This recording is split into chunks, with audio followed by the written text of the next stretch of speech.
So you guys should see my screen. So today we're going to talk about fiber, chasing fiber, sort of connect. Well, it's not just fiber. I mean, really, you could have any sort of path of data that you want to kind of track. But what does that mean? Well, if you have a facility, whether it's a single building or whether you've got multiple buildings, or maybe it's not even buildings, maybe it's just a path from A to Z. Depending on what the environment is, obviously. But like as an example, in this case, you've got a lot of lines here running between different items. A building, you've got a link, an object, manhole, another link. Where does it go? It goes up to another manhole. I've got a wind tunnel building, so there's a connection there, another connection, another connection. I've got what is that? A fiber, a pedestal.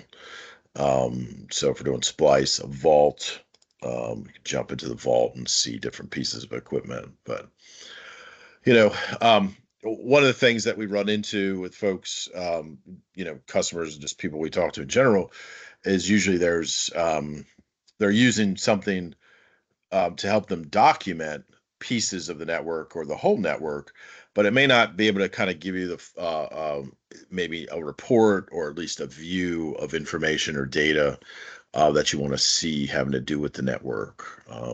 By the way, if you guys have any questions, you can use the chat, or I think there's a button in there for posting a question. We'll get to it for the end. But you put something into a tool, and it might be Excel, or it might be Earth, or some other tool, and those are all very good pieces of software and tools, but they're not necessarily purpose built for documenting the network. I mean, Earth's pretty good from the standpoint you can put links in and show things, endpoints and that sort of thing, but it doesn't really get granular like when you're talking about fiber cables and connections and that sort of thing. So what we sort of allow you to do in our software, netTerrain, is one, from a documentation standpoint of being able to track the information in detail. We do give you the ability to kind of do it almost like you're as built, from the standpoint of I can have a building and I can show a floor and a picture of the building. You could have things like floor plans and that sort of thing. And you can navigate down and see equipment and wall jacks and so on. I'm going to talk about fiber here in a second, just an example. Now, keep in mind the level of detail I'm showing here. By no stretch do you need to do that. I mean, some folks are just like, man, I just want to show fiber cables on a map, and what does that fiber cable terminate to, right? And that's fine. You can definitely do that. You don't even have to show a building. You can just show a piece of equipment for that matter. I mean, usually you show some hierarchy, right? Of, I want, and then something inside of it. But so in this example, I have um, equipment, and then, well, something just happened to my internet here, so I apologize. Let me see if I refresh this. Hold on.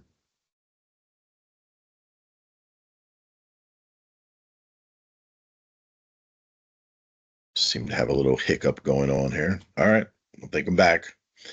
So you've got equipment that obviously you can see is rack mounted. You can have details about the equipment. I mean, you obviously show there's something in this rack space. This something is a Corning CCH, and we can show, cards and that sort of thing, and then endpoint, ports. So this is a card that shows front and back port. So you patch on one side, the front, and then the back side, you would have your fiber terminating. So, you can get down to a certain level of detail with the tool.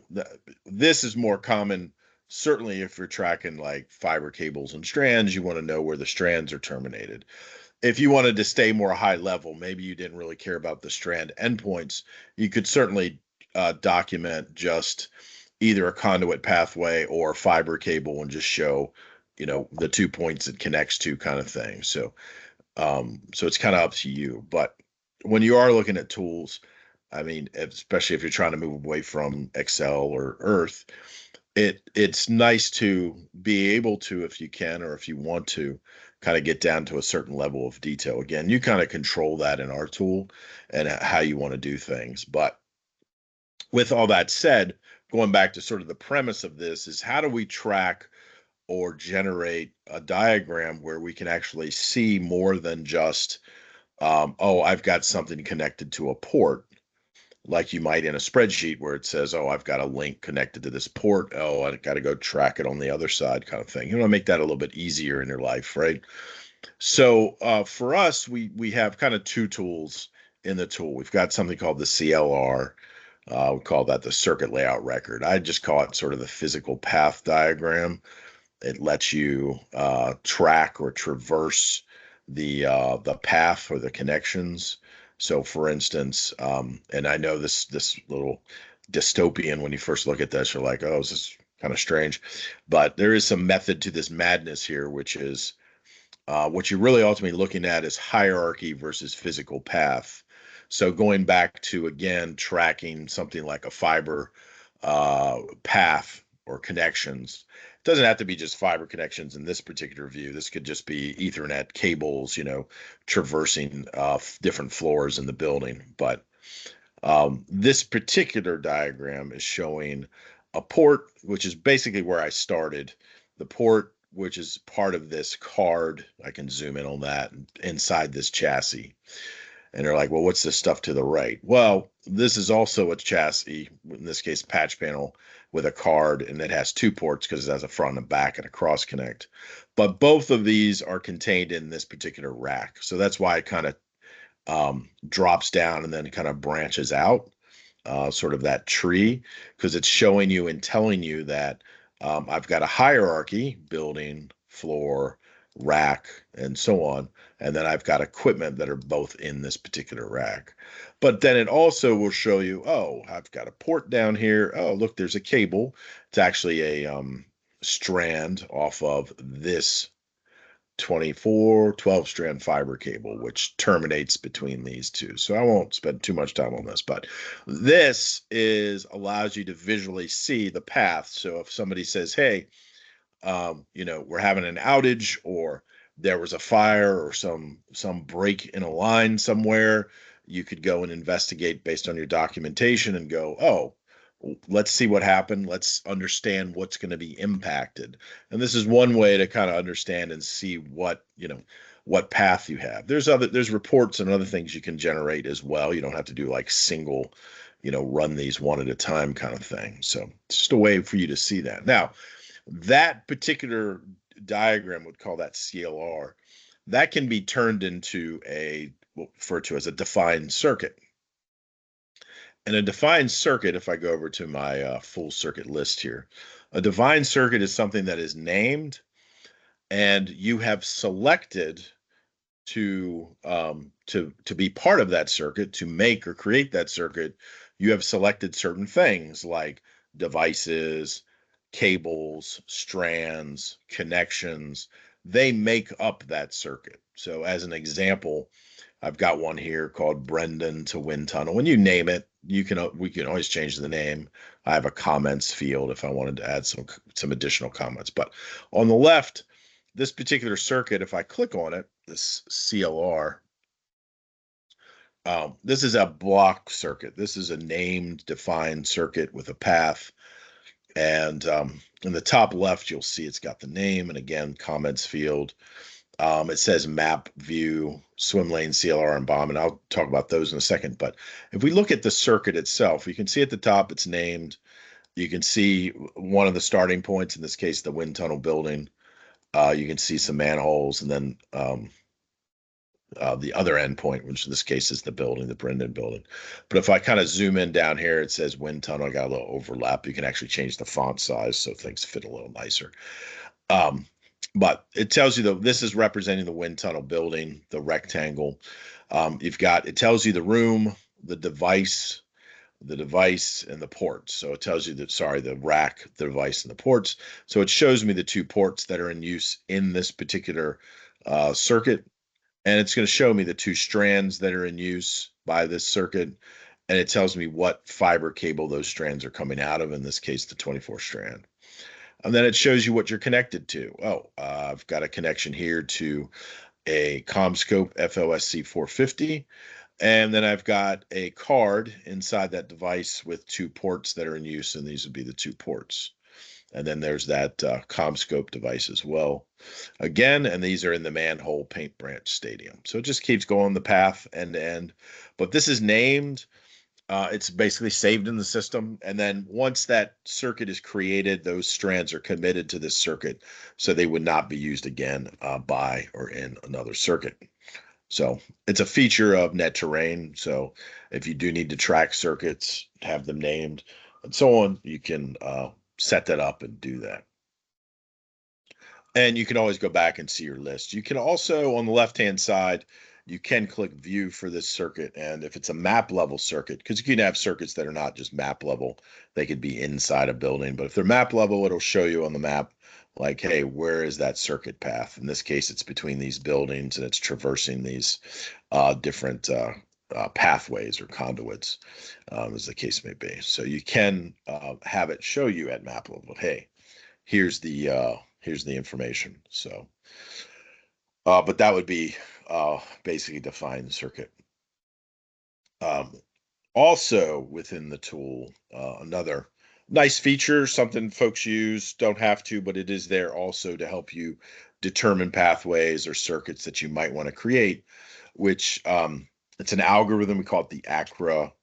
I always forget what it stands for, but it's in the documentation somewhere.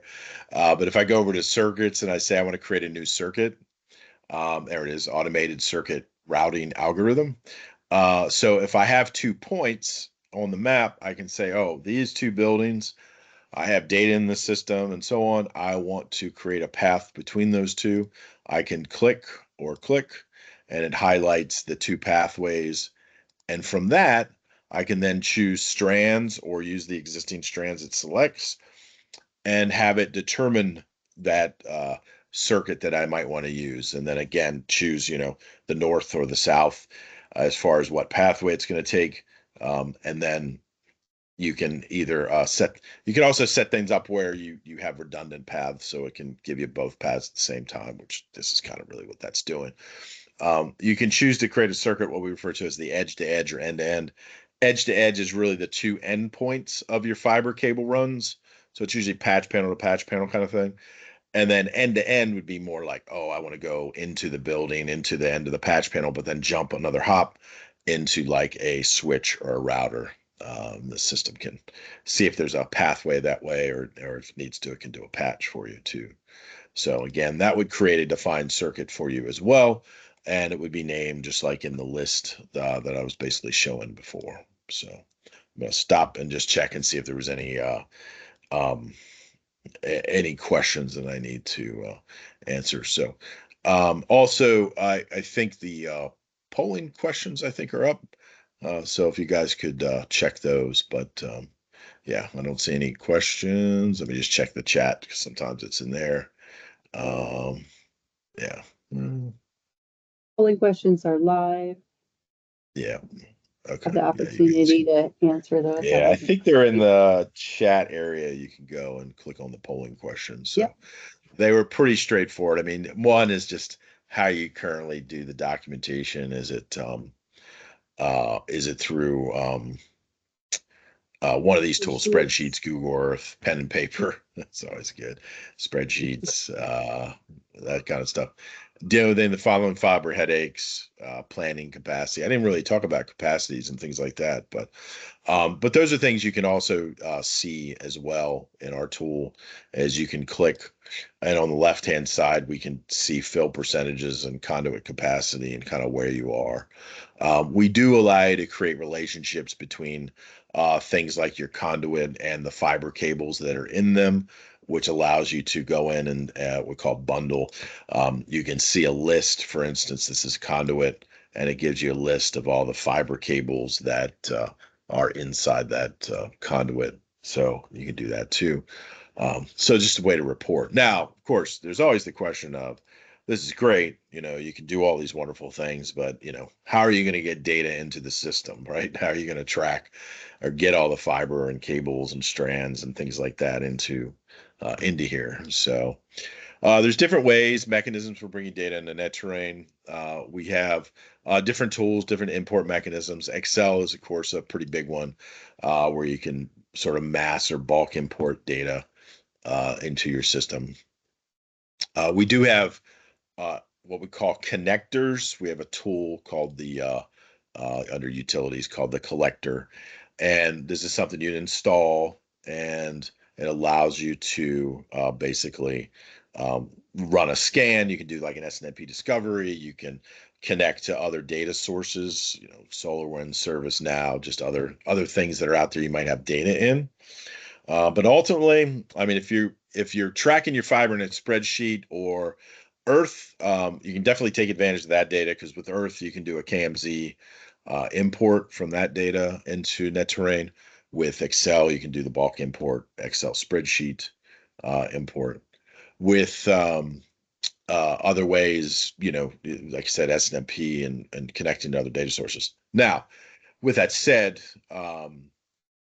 if you really don't have any data or haven't been tracking things, then yeah, you're gonna just kind of have to go out and do audits of your fiber, which I know is not certainly not easy. I mean, it can be a bit time consuming.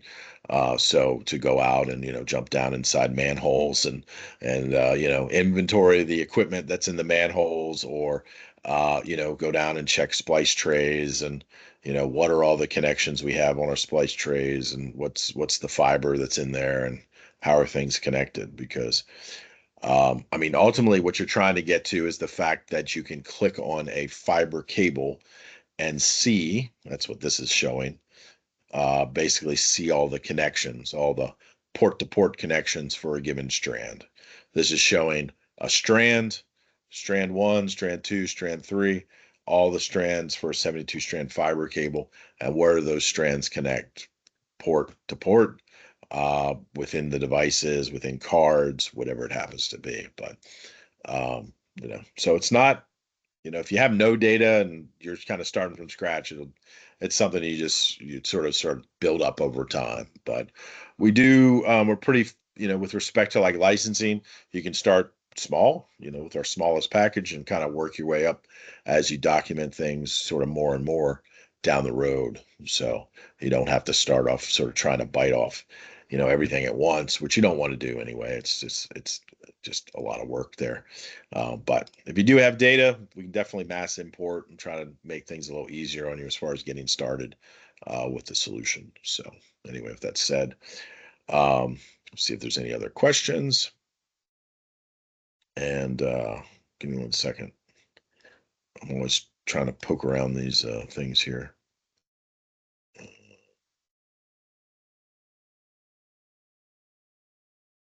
Yep, I don't see any questions. If there are any, let me know. We do have a few other mechanisms in the tool as well. We do have some things for reporting.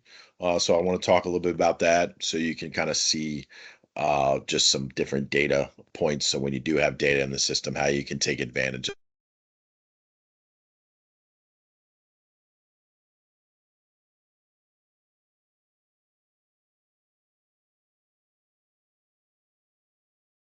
Hey, Jason, I think So you're muted. yeah, I had to mute for a sec. I'm going to jump over to the top level here. By the way, you guys can always go to this URL, maybe not this second, of course, but it's read only. So anybody that wants to sort of access it and poke around, you're welcome to do that. But I'm just going to go down here to my that's uh, strand report here. So just as an example, this is just a big report of really all my fiber cables, strand endpoints, and how things kind of terminate throughout the tool. So this can be exported Excel or CSV, but it shows you the start and the end point and what is the strand, what is the cable type, what's the cable number or name, and you can go down through all this. There's a lot. It's 10,000 plus sort of strands. So there's a lot of strands there. But in addition, we also have some built-in tools. We call it the query creator, where you can come in here and choose to save or load up a existing report. So just for instance, like I always go to my maintenance report and you can run that. But the point is when you do have data in netTerrain, you can then start to get data back from the standpoint of doing reports or understanding, sort of numbers and quantities of things you guys might have, where if you need to open um, or see that data back, you can do that and get table views and other things out of the system to give that information. So there's a lot of different types of reports, some pre-built, and some of those reports, like the query reports, are nice because you can build those yourselves and have the system obviously report out what's obviously been inputted into the system as well. So um, other other things you can do from a standpoint of reports. This particular one called the manhole report. This one's showing effectively everything related to the manhole. So all the conduits coming in and out of the manhole, all the fiber cables passing through or touching the manhole in some way, and then the devices that are in the manhole. Again, just an example of sort of getting data out of the system. So again, with all that information, allows you to go back and if you choose to create these circuits, these defined circuits that you can then, of course, bring back up and see and understand, how things are connected in your environment. Otherwise, you can do the other circuit I mentioned, which was that sort of the CLR. We call it the physical path. I call it the physical path diagram. But those are all things you can